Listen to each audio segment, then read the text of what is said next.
the summation of xy, so that's times 16,145.4, minus the summation of the x, which is 24.6, times the summation of the y's, which is 5,263 all over. 10 times the summation of the x squareds, 79.7, minus the summation of the x's, 24.6 squared. Does everybody understand the difference on the bottom between the summation of x squared and the summation of x's, and then square those? You could do it all at once. You just have to put the top in parentheses and the bottom in parentheses. So 166.72. Let me find out.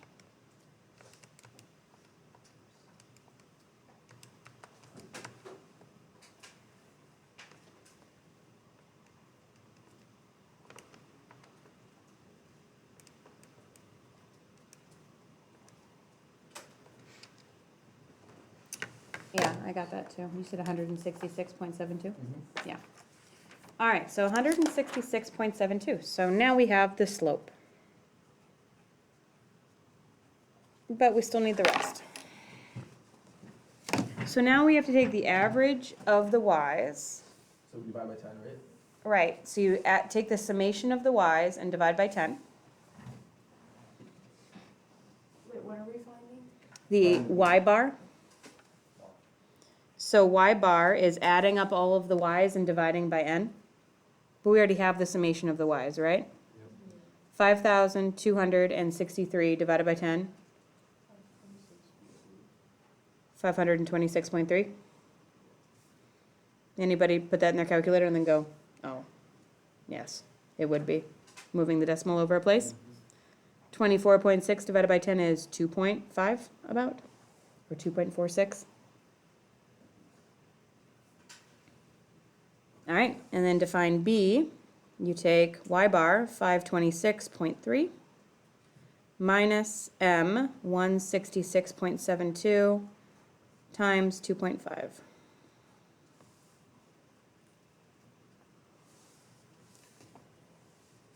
Negative 8,772. No.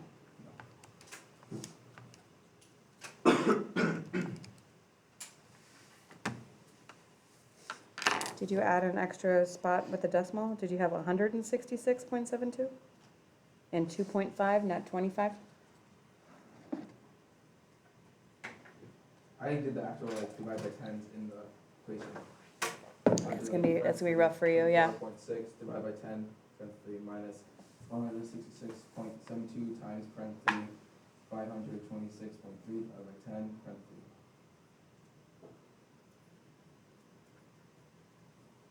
Come show me the calculator and I'll see where it went wrong.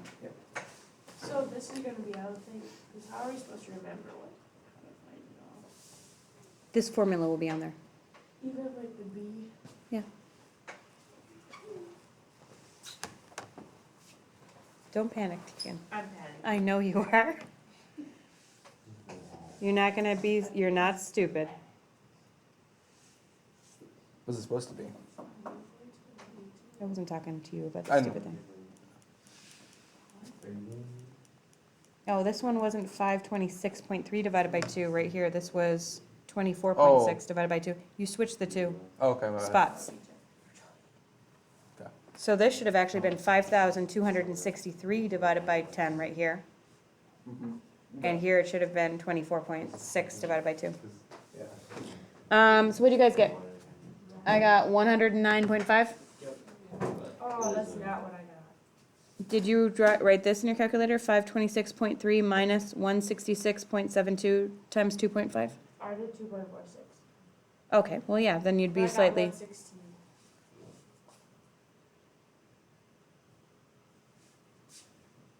and everything else was the same?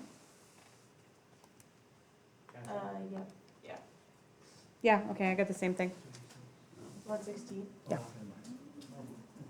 Yours is more accurate than mine. All right, so y equals 166.72x plus 109.5, because I'm just rounding,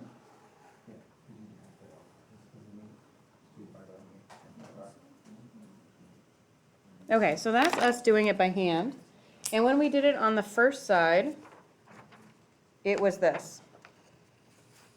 See how Tegan is closer than ours?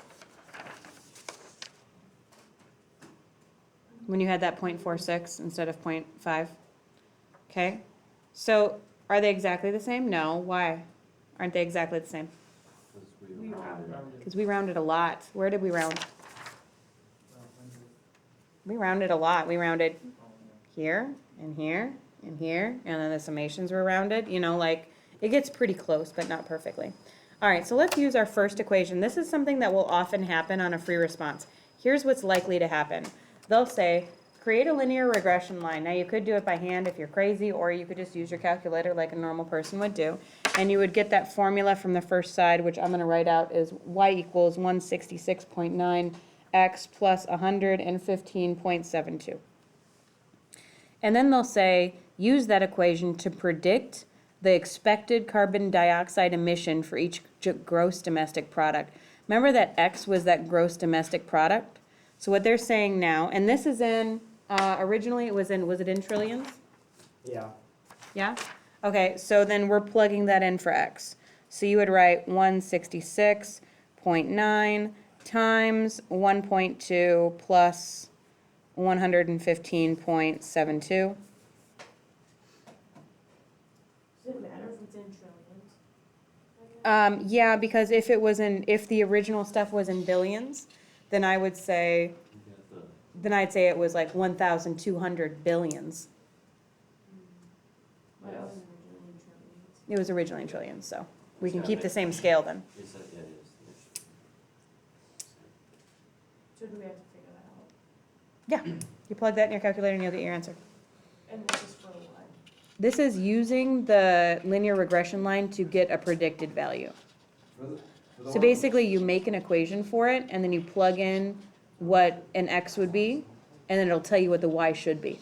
It's like predicting the future. This is really useful, like, for example, in exponential growth or something else, where if we make a regression line, then we can say, and that means that in the year 2030, we expect that it will be this population.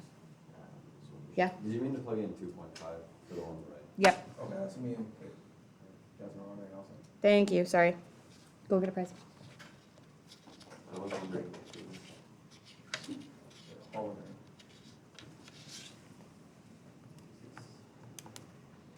there. Yeah. You want a Bigfoot flag? There's a Bigfoot notebook over there today. It's a Ooh, notebook that I says do need a Bigfoot on it. How big is the notebook? Oh, it's pretty small. It's like Take the animal. Take the animal. Jasmine is loving this. Take the animal. Jasmine will hate you for the rest of your life. Is that a Take that. rhino? Well, I don't have a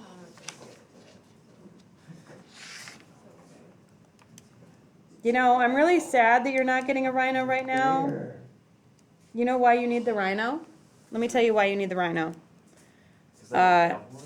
You don't have a rhino, but here's especially a really good reason why you need the rhino. Not trillion, We knocked it out, right? it's carbon monoxide, right? Carbon dioxide? I don't remember what the label was. Do you? Really? Or no?